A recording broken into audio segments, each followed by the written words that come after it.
All right, guys, welcome back to Schmattz Outdoors. So today we're gonna make some cable stakes, disposable stakes, or whatever you want to call them. I use almost exclusively cable stakes. Last year I had 2 rebar stakes and that was it. Otherwise it was all disposable stakes. I don't use any drags or anything like that, so I don't have any of that to worry about. So like I said, basically, if my plate on my cable stake gets folded in half, which I was going to bring one, but I forgot to grab one, from other years. If they get folded in half, you can't straighten them out real good. They are called disposable stakes for a reason. So I basically just throw them away. I don't even try to save the cable. I'm pulling on the cable. Some of the cables already have a few years on them in the ground. So I don't even waste my time trying to save the cables at all, cutting them off and then re-swaging on a new plate on the end.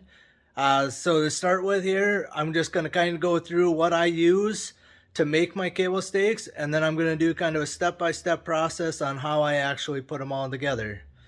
We'll get you guys turned around. We'll kind of show you my setup here, and we'll go from there.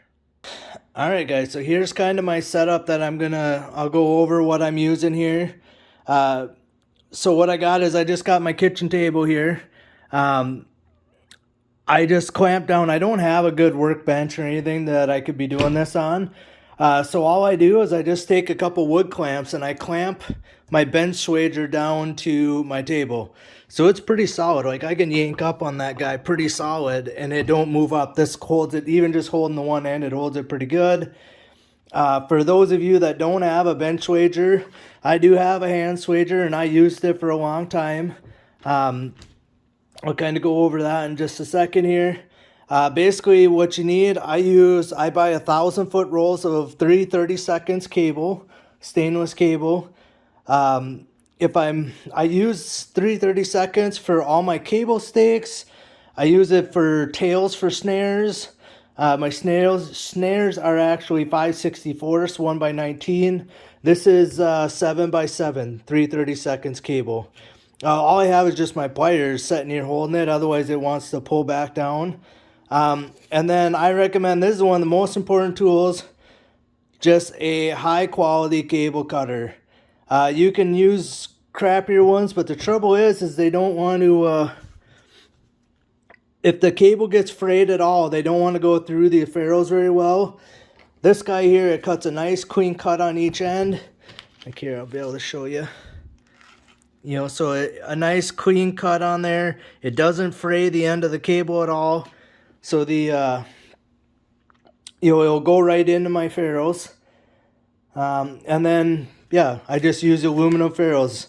And you can buy these from any trapping supply stores. You might even be able to buy them at your local hardware stores. I typically buy these right through like Minnesota Trapline Products, which you can see is the box. So I just cut a box open and I lay it down. Basically it just protects my table, keeps any of the dirt and any of that. I've used the same one for a couple years actually. I just stored it in my basement. And this is from like tuning traps. It kind of beats it up, but it's not beating up my kitchen table. Pliers can be handy. You shouldn't need it. Otherwise, I'll kind of go over what I'm going to... so 2 more things. I just have a shoe box or a boot box. So when I'm done making my cable stakes, I just throw them in there. And I literally just keep weighing them in there until I'm done. I buy 100 at a time. This is what's left of 100. And then this box here, I actually have 100 heavy-duty ones and 100 standard ones. So there's the 100 heavy-duty ones. And there's 100 standard ones. So once I get set up here, I'm going to actually make all these cable stakes. My cable stakes are 16 inches finished. And that means from right here to the plate when it's tipped sideways is 16 inches. in order to, and I use those for raccoons, mink traps, different, whatever, anything I'm staking except for coyote traps. I use a 16-inch, and I use just a standard Berkshire plate. I have a fairly clay soil, or a fairly heavy soil. 16 inches is more than enough, even if I don't even get them all the way in. If I get a foot into the ground, that will hold any coyote that I'd ever want to hold. Two things that I've started doing with my cable stakes. I've started making the loop on this end just a touch bigger. For example, here's an older one that this one's actually been in the ground. It's dirty. But you see how my loop on this end is fairly small, and the aluminum ferrule hits the plate. It doesn't set like in that V. So I've started making my loop a little bit bigger right there. So when I go to drive it in, you can see how the aluminum ferrule, my cable sets nice and flat to the plate, and the aluminum ferrule kind of sets right in the groove of the plate. So I've started making my loop a little bigger on this end, and I've also started making it a little bigger on this end. I'm using a steel bar with chain hooks welded to it to pull, and I need a little bit bigger loop. This loop is about 1 inch wide and 1.5 inches tall, just setting here. So in order to get that overall setup, 16 inches with the 2 loops the size that I want them, I need 21 inches of cable. Here, so just throw that guy in there and move this. So what I have done is right here, I measured from the edge of my piece of cardboard to right there is 21 inches. So I can just make, and I already have cut a bunch of them, and I'm going to show you how I cut it here. I can just pull my cable to that, cut it right flush with the end of the thing, pull it up again, cut it, pull it, cut it, pull it, cut it. Down here, all I have is just 5-gallon pail. This is the one I got for free from Napa for buying some parts from there. A 1/2-inch steel rod with a vice grip, a little tiny vice grip on each end. And the vice grip just keeps my rod from falling off. And then the cable just sets and spins on that. And it actually pulls to this side of the pail, and it rubs on the side of the pail. That actually keeps my spool from free spooling backwards. It also puts a little bit of tension on it when I'm pulling on my cable. It don't pull just super easy, which I don't want it like super free spinning, so I get like a ton of loose slack cable. Alright, so we're gonna kind of go through the step-by-step process on how I make my cable stake here, and I'm gonna try and do this. It's gonna be a little tricky one-handed, so pardon what I got going on here. Alright guys, so here's how I cut my cable, and I don't cut one cable, swage the cable and all that, and then start again. I'm making 100 cable stakes. That stack right there, there's 23 of them in there. I had 23 leftover plates from the last time I made it. I actually run out of cable the last time I was making these. That's why I didn't make all 100 of them all at once. Alright, so what I do is I just pull up on my cable till I get it to my line. And we'll get over here, see, move this way just a little for you guys. And then I take my cable cutter, so I'm on my 21-inch line right there. I just take my cable cutter and I basically grab it right by the edge of my cardboard there. It's not a super exact science, so if I'm out here, yeah, that's another inch, but I can get, like there, I'm maybe adding, 3/8 of an inch or something. I try to get it somewhat close. I don't, like I said, it's not exact science. It doesn't matter. The raccoon doesn't know if it's a 1/4 inch short or long. So then I pull it up. What I do is I actually reach across and grab my tail and clip, and then I'm already ready to go for the next one. I get it pulled over here to my line, grab it with the cable cutter. Oh. I got tangled up on my spool here because there we go, because I let slack on my cable when I was showing you, so it pulled back. All right, so grab on the opposite side, cut, pull, I'll get you so you can see my line over here again. So I'm just locating it right on my line. You can see there. Grab it, cut, and pull. So it goes pretty quick once you kind of get going. So we'll just cut this last one and then we'll move on here.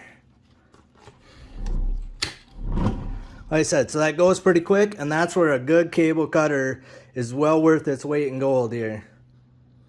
Alright, we're going to get set up a little bit, so you guys can see my swager a little better here, and we'll get to swaging these. I'll show you how I swage it. Alright guys, so we're going to go through swaging this guy. So what I have right here is I have the one that was already done. When I first start going, I usually try to keep one kind of set in here so I can compare my loop size to what I have my template one kind of made to. That way I know that they are getting the right size, so they're going to work every time, you know, on both ends, including, you know, that loop. When I actually make my cable stakes, it's a lot easier, I found, to crimp the loop end first and then put your plate on there and then crimp that end. If you put that on first, it just seems like every time I'm over here, that loop is catching on stuff or whatever. But if I have, or the plate catches on stuff, sorry. But if I do the loop first, then when I'm over here crimping, you know, the plate on, that loop just kind of sets over here. It doesn't really catch on anything, and I don't have any issues with it. So I always crimp the loop end first, and then I put the plate on. I've done different ways, and it doesn't really matter, I guess. I've actually done all like 100 of them and crimped the loops first and just set them like in my box, and then come back and did all the 100 plates all at the, you know, just one right after the other. And I've also done where I've crimped one, crimped the other, stick it in the box, crimp one, crimp the other, and go, you know, complete each one as I go. It doesn't really matter which way you want to do it. I find it's about the same amount of time each way. Once you kind of get in a groove though, I actually like doing just one end of it. You know, so I'll do all the loop ends first and then come back and do all these. Once I get like, you know, a half dozen in, I don't need my template anymore for the loop size. I just kind of know it needs to be about so long, stick it in there and crimp it. So as far as crimping it, I triple crimp all mine. So I actually crimp it 3 times, and then I like to leave my cable on the backside stick out about a 1/16 of an inch when I start. You can see how this one doesn't stick out quite that far, but I like, see how it kind of splays it out a little on the end? That tells me it's going to be that much tougher for it to pull through if that cable is splayed out on the backside of that crimp. But I don't want to leave it like a 1/2 inch long, because you leave it long, anything over, I would say like 1/8 of an inch is too much in my opinion. You leave it too long, then it starts catching on anything and everything. When you have it, you know, attached to your traps, the trap chain will catch on it and everything else. Leaving it about a 1/16 of an inch, everything will just kind of bounce off and it doesn't want to catch on everything. Alright, so let's get to actual putting one of these together. So the way a double ferrule works, you actually have to put it on your cable once, make your loop, and then stick it back through the cable. So I'm going to try and do this so you guys can see. So I'm just looking at the hole, get my cable, and like I said, having a nice clean cut on there is important for getting that to line up. So I just kind of stick it right into the top of the hole, and it slides right through. Then I pull out, and I don't even care, you can pull dang near the whole thing if you want. The tighter you have it like this, the harder it is to bend to get it looped back around. But if I make a big loop and then stick it in there, then I can always grab the tail end and pull it down to the size I want. And you can see about how much I'm going to pull that back just a little. So you can see I got probably 1/8 of an inch there, maybe just a little less right now. I'm about 1/16 of an inch. We're going to compare that to my loop. I'm a little bit big, so we're going to pull the top just a smidge, just to tighten my loop down. And like I said, once I kind of get going, you know, they get pretty easy to figure out. When I'm crimping this now, the important crimp is the first crimp, and I always crimp this end away from my loop the first time. And what that's going to do is it's going to crimp here. It's going to encourage the ferrule to expand this direction. So you can kind of see how it makes it longer as you crimp it. I want to make sure that it doesn't pull my tag end inside the crimp. So if I crimp this end first, it stops that. And the next time I crimp it and the next time I crimp it, it extends it that direction. So it'll actually make your loop a little bit smaller and a little bit tighter as you go. So I'm actually going to give me just a skosh more. All right. We're going to move you a little bit here, so you can kind of see what I'm doing. I'm going to try and hold my hand. So in your swager, the first one here is for 1/16 inch cables, and the ferrule's for 1/16. The second notch is for 5/64 and 3/32. The next one back, the third one back, is for 1/8 inch stuff. Maybe even a little 3/16. I'm not sure. I don't do anything that big. And I don't know, like there's a couple more notches would be like the 1/2 inch, I imagine. Or not 1/2 inch, probably 1/4 inch cable would be the farthest back one, 3/16 and so on. But I only use the 16th ones for my power snares. I use 16th inch cable. Otherwise, I use the second one back for 3/32 and 5/64 cables. I'm a right-handed person. I like to have my cable in my right hand, and I like to use my left hand to run the actual swager. So a bench swager is pretty nice because I can kind of set this in here. I'm trying to do this so you guys could see. And then I just take the, and I can just set it there. The weight of the handle up here, the weight of the handle is just kind of setting on that thing now. And what that's going to do for me is then I could kind of line it up to make sure I want my ferrule flush with the outside edge of this or in just a little bit so it doesn't leave any unswaged on the outside over here. Let's see if I can show you that. So you can see, oh, I didn't see, and that you can see how my ferrule isn't setting in there straight. So I'm just going to lift the handle up a little bit. There we go. All right, so you can see how I actually have it set inside the jaws just a little bit. I have about a 1/16 inch of cable sticking out right there. So we're ready to swage this. So I'm just going to grab my handle and pull down on that guy all the way until I hit the bottom. Okay, so you can kind of get CNC, and we'll open it back up here. So you can see how that swages it. So like I said, now I had about a 1/16 inch of cable. You can see now there's less than that because it does expand a little each way. But now since I have that one expanded, when I crimp the rest of this, it'll expand this direction towards the left as we're looking at it. So again, when I set that in there, I want it so it's, you know, just so it's not sticking out on this side of the jaw.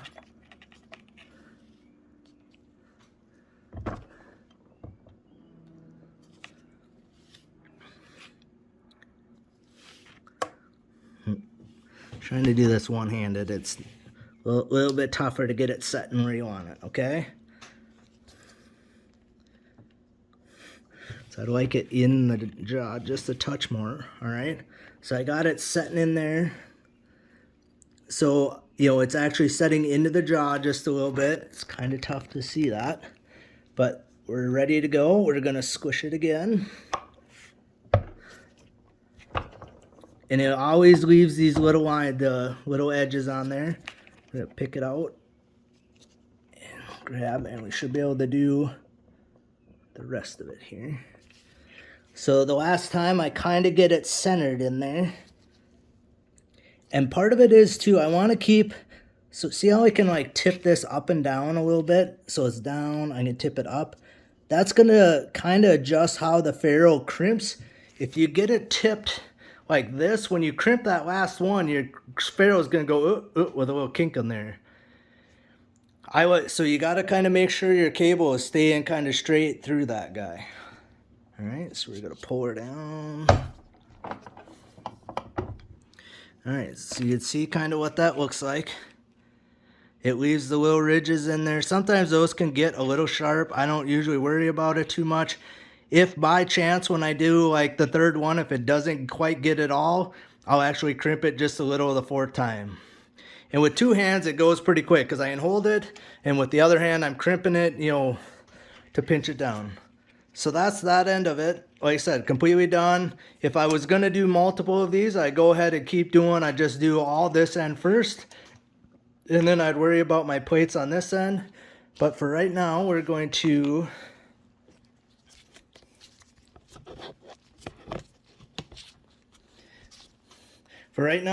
move on to doing the plate. So to get the plate on there, we got to put a ferrule, so it's looped on that end. We're going to put my ferrule on first. Then we're going to slide a plate on here. And again, you can pull, I like to pull a bunch of cables so it's a little easier to get it back through the ferrule here. And then we're just winding it up with the hole, slide it in. You got to make sure your cable stake stays on one side. You know, if it's setting like this in the loop, when you go to cinch your loop down, here. So if it's setting like that, and I go to pull my loop down, now it's stuck on the inside and you can't get your plate turned back out.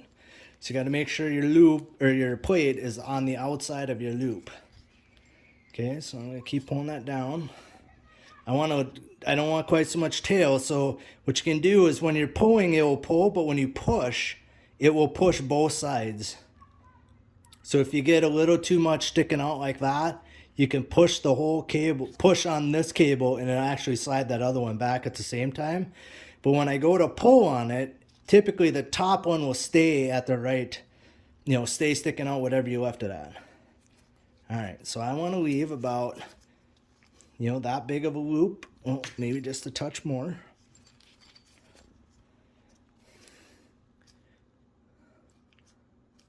Come on. So something like that. So you can see about where my ferrule is going to be, but it's going to crimp and squish that direction as I crimp it. So we're ready to crimp it again. So we're just going to set it in there, pull it down.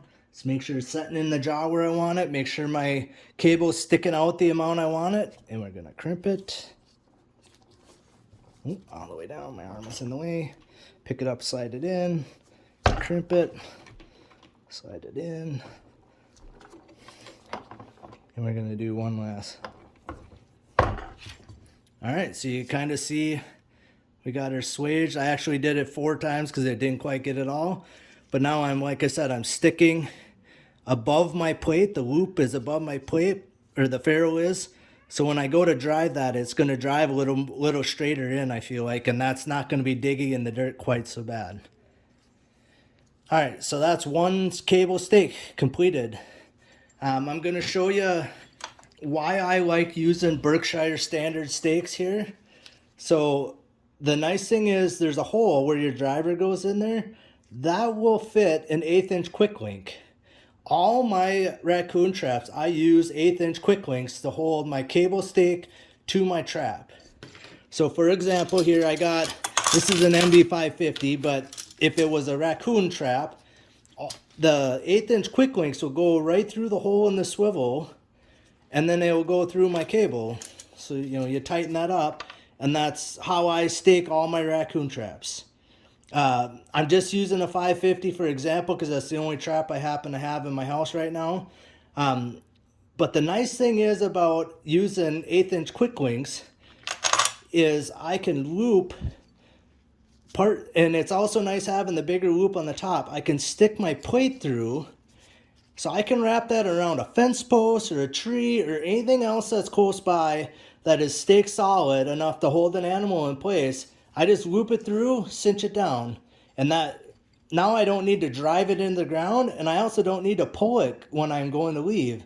So this end is around a post, but now I got my plate just sticking out there. The quick link will go, I stick it in like that, and the threaded part of the quick link will go right through the hole of that stake. And then I just tighten that guy down. So this end's wrapped around a tree. This end is. The right side is wrapped around a tree. That guy's ready to go. So like I said, it's kind of a multi-purpose staking system. I don't drive them unless I have to. If there's a tree right next to where I want to put it, I wrap this around a tree. And you can wrap it around, you know, that's probably 4-inch diameter tree. and then just put your quick link through the hole and through the swivel hole on your trap, and away you go. If I have to drive it, I leave it with just the loop in the quick link here.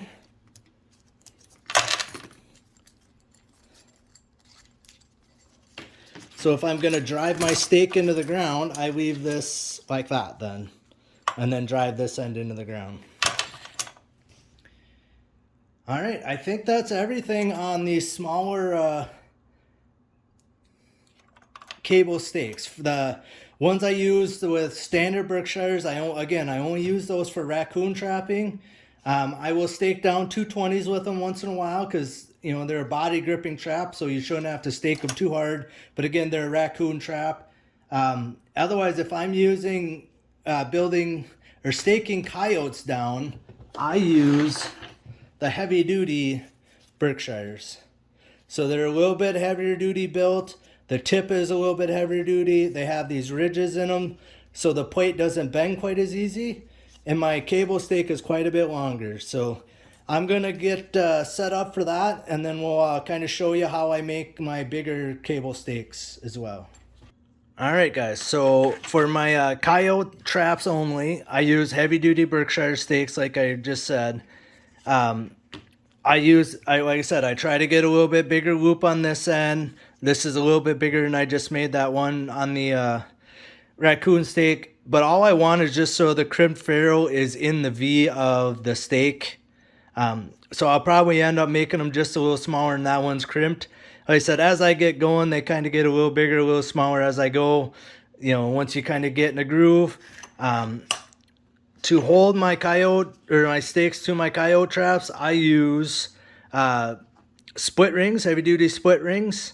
So I will throw that on cable stakes right from the get-go.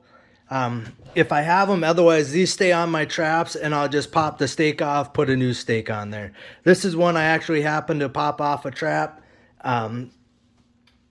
And I had it in my truck when I was driving around this season. So if I would have had issues with a split ring, or if I needed to, you know, pull the trap or the cable got twisted up or something, you know, started fraying, I could just drive this guy in, snap my trap to this stake and leave. I didn't need to monkey around. So I had extra split ring already on the cable stake.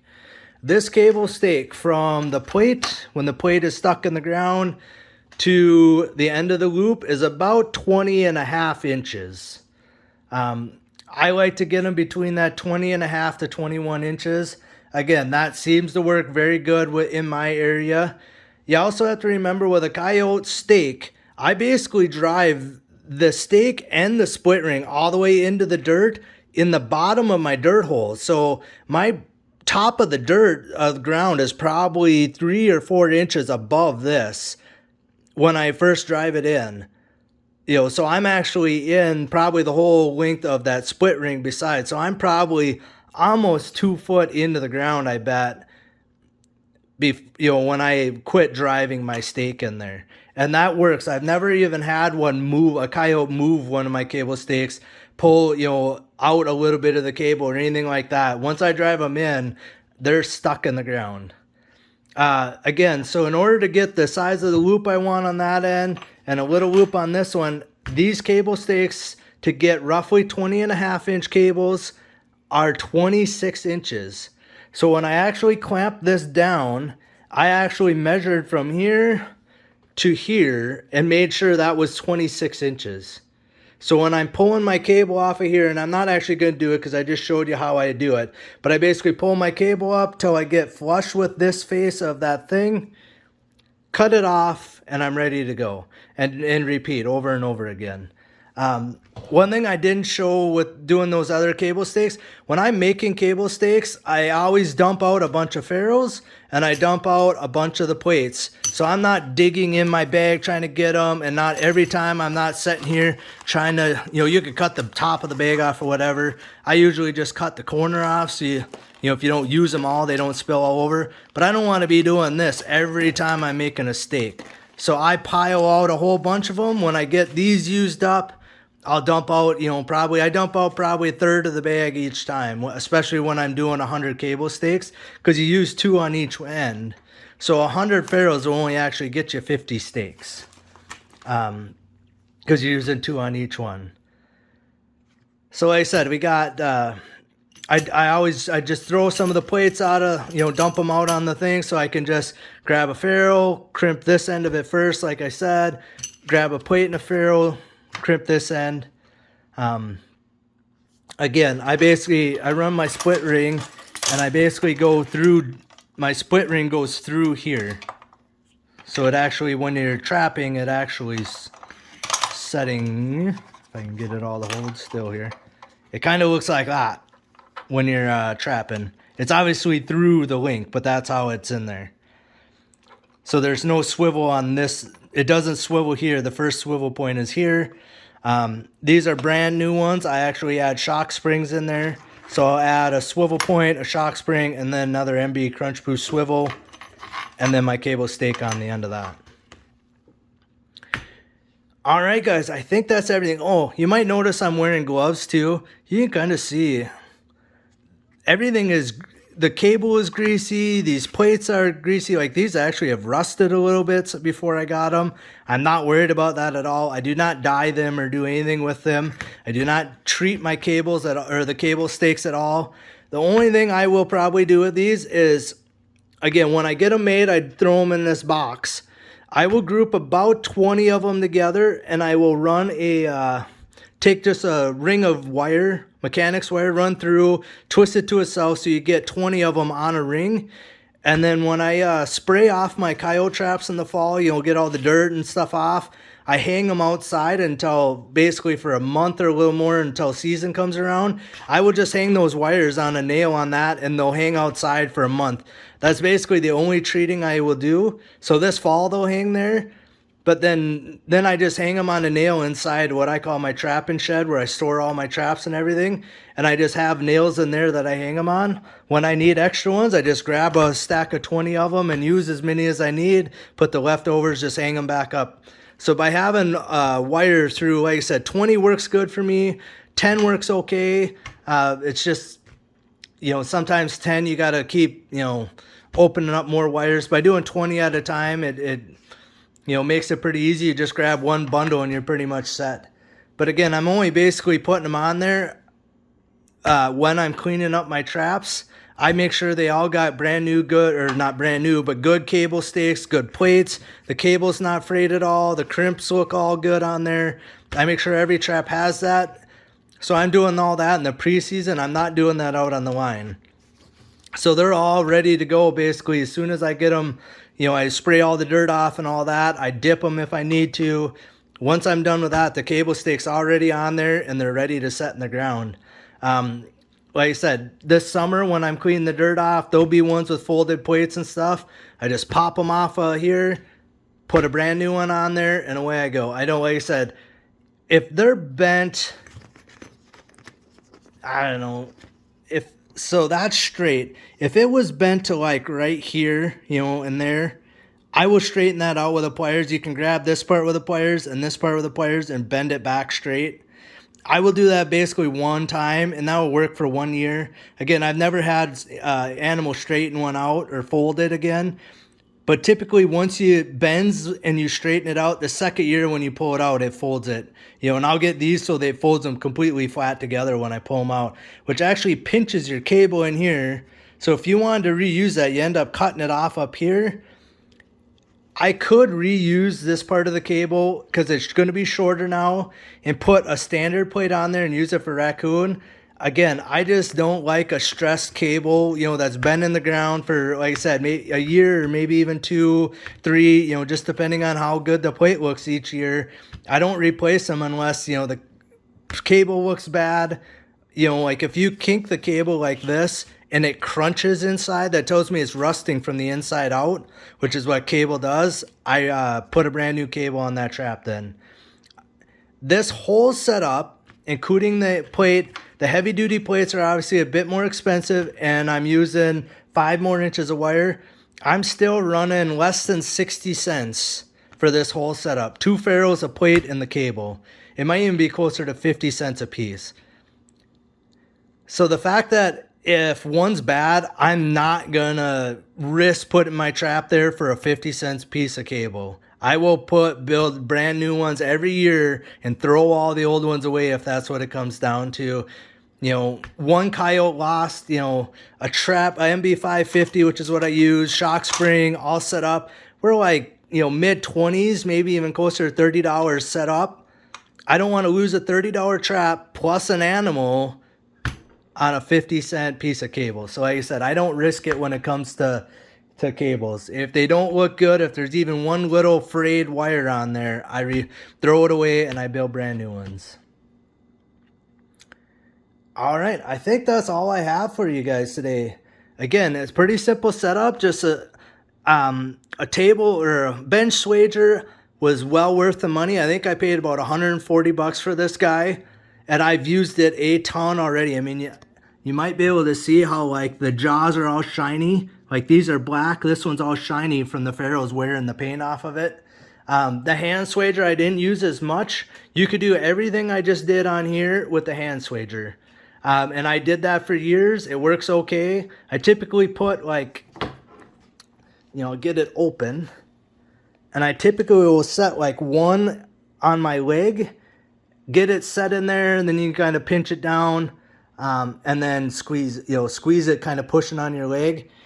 It gets tiresome after a while. You don't have the mechanical advantage on that as you do on a bench swager. The bench swager does have a cable cutter. I want to mention that. So it does have a cable cutter right here.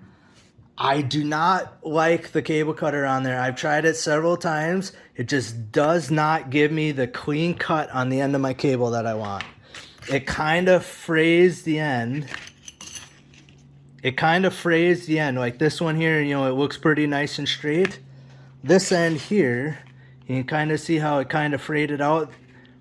Basically, if you just twist it back the same direction as the cable is twisted, it goes right back to where it should be. But this one here does not cut everything off in a nice, clean, straight line. It just kind of pinches it and squishes it off to one side. It's not a nice, clean cut on there. And it just doesn't work as well. So I don't use the bench swager to cut cable. I use a hand cable cutter. This thing, you know, makes super nice clean cuts. It's cut a lot of cable in its day. When I'm pulling traps, if I can't get my cable stake pulled, I will just cut my cable stake off, you know, leave whatever cable's there in the little plate in the ground. Again, they're called disposable stakes for a reason. They're meant to be left in the ground. I trap in farm fields almost exclusively. The farmers do not want that in their fields, so I try to pull as many as I can. Late in the season, if the ground starts to freeze, then that's when I can't pull these out. And then, like I said, I'll pull some of them. I will even leave some and go back in the spring and, you know, pull them back out. But I try not to do that either because I don't have time in the spring. All right, I think that's everything for making cable stakes. Like I said, it's basically pretty simple. Pull cable, cut it to length, ferrule to make one loop end, ferrule with a plate on there and crimp that. Like I said, 21 inches I use for raccoons and anything else except for coyote trapping. For coyote trapping, I use 26 inches, and then I use heavy duty stakes. Like I said, for everything else, I use the standard ones. I do have a few standard ones on longer cables. If you're trying to stake in like a creek bottom or something like that, sometimes you can't get a real good grip, and I actually like a little bit longer stake. So when I am putting my line out, I will carry a few longer ones with just standard plates on there in my raccoon pail that's got my hammer and my bait and all that in there. So if I do need a long one, I will swap a long one out when I'm raccoon trapping. But for the most part, those 16 inches work very well. They work, you know, anywhere I want to use them, let's put it that way. And they work nice for wrapping around a tree. The heavy duty ones, you can't stick the anything back through it.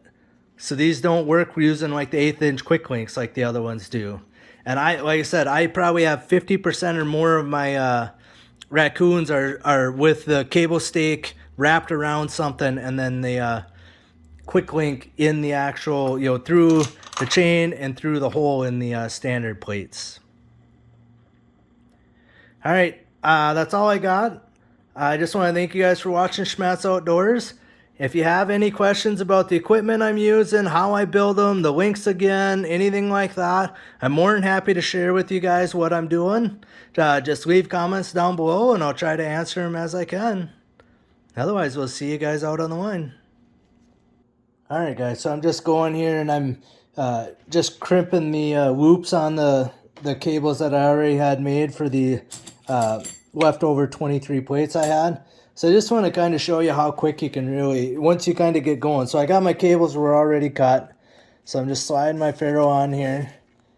So I just leave my loop a little big. I set it in there. I get my ferrule lined up where I want it. I set my the handle down. So now the ferrule's crimped in there nice. Now I can, I'm pulling the top out to get so I leave, the proper amount out the backside on that. Pull the bottom one until I get my loop. It's got to be, it ends up being that big. You can see how much bigger. Well, you can't really tell, but it is bigger than what I have.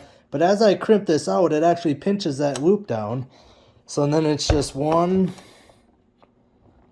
2, sorry, my arm was kind of in your way, 3, and when I've actually been doing just a little right on the end of the 4th one, and it's crimped.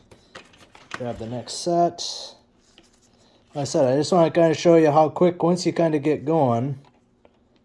So I just got my cable threaded through both sides of my ferrule. Get the top where I want it. Pull the bottom to about the right size.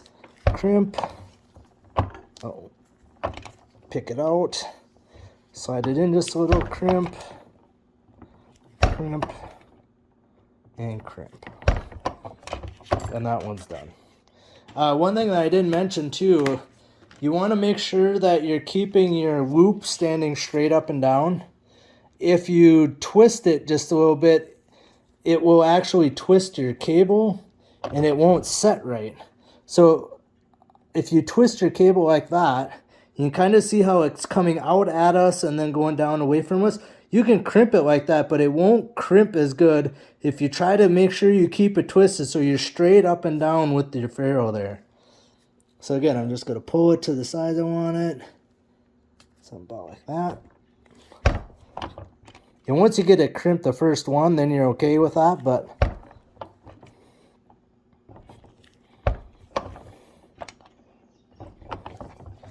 and there you go. So like I said, it don't take long once you get going. Kind of get a, I maybe been at this for 3-4 minutes and I got 20 of them done already. Again, once in a while the gloves can be a pain, but I don't get all that oil and grease on my hands. I just peel my gloves off, throw them away. And there you go, like I said. Nice and quick and easy. Like I said, we'll finish. I got a few left to go here. I got that many done already, and I got a few left to go. And then we'll be crimping plates and everything on. But again, thanks for watching.